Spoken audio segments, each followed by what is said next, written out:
welcome back. Today I will talk about pension liabilities, which is another element that you have to consider. And to be honest, it can make all the difference, in particular if you have to analyze the long-term performance of companies. Well, partly the good news is that over time this problem has diminished quite substantially because retirement benefits have undergone significant changes. In almost all cases in the UK but also US, pension plans have changed dramatically. So traditionally it was very common to have so-called defined benefit schemes. A defined benefit scheme guarantees a certain payment in retirement.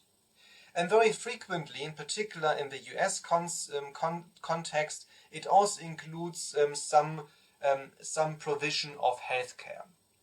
And again, this is another element that caused problems given the sharp increase in health expenses in the US.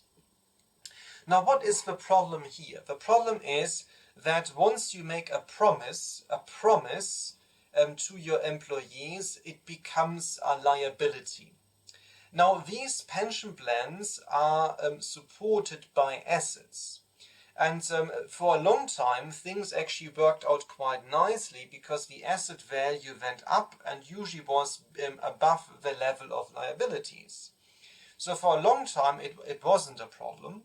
However, then many things changed. Number one, it became more expensive to fund retirement because of an increase in life expectancy, quite a significant increase in life expectancy.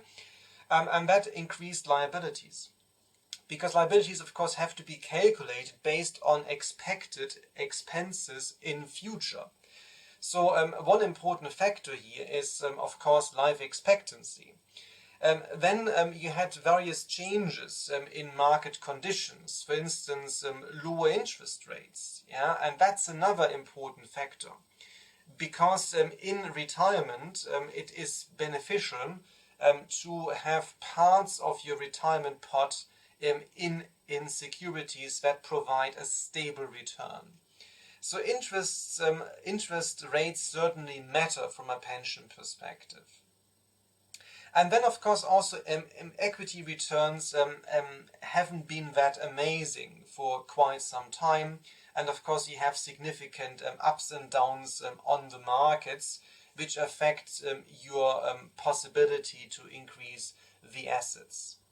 Now, the issue there is that in terms of valuation, the big problem is if there is a big gap between your pension liability and your assets. In this case, this difference, the net liability, has to be recognized as a so-called debt equivalent. It's like having debt, and that can be quite substantial. Then you have various payments into your pension scheme that have to be considered. Some of these payments are operating, like service charges. However, the vast majority are non-operating. There might be some interest expenses, some other financial items which are not operating. So one has to be very careful in getting them out of the operating expenses. Now, in summary, there is a big difference. Now, this is just an example for IBM between reported profit margins and profit margins after pension adjustments. And this is quite a lot of a difference here, quite substantial. The good news is, at least from the perspective of someone who has to do firm valuation, this problem almost vanished because most companies don't provide the defined benefit plans anymore. They moved all to defined contributions, which basically means that all the risk is on the employees, because the companies only put money into a pot, but the pot itself is not a concern for the companies anymore. It's a problem for employees. However, when you want to look at long-term performance measurement, over 10-15 years, pension liabilities do matter, and they might make quite a big difference. Now, this is just an example based on Smithfield Foods. We will look into this case during our April period of fun. Smithfield Food reported some pension liabilities of about 582 million. So this is quite a lot in 2012. And when you then break it down and see how much is it compared to the share price, it actually works out at around $4 per share. So that's a significant impact on the share price, just looking at the liabilities. If you take the liability, which is implied in this pension liability, and you deduct it from your operating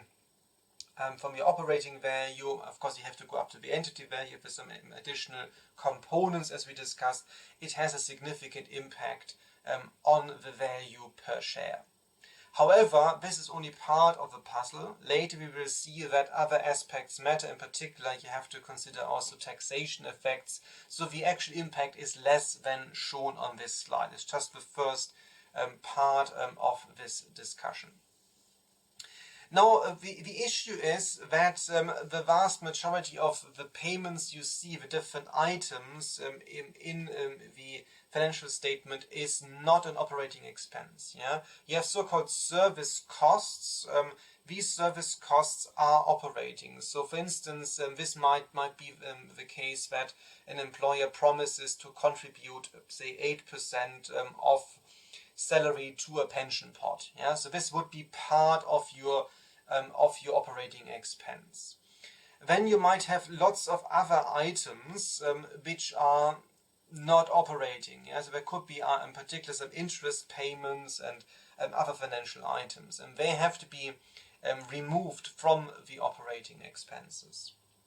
But this is really quite detailed work. I just give you here a few examples. So you have the service cost, which is fine, it's operating.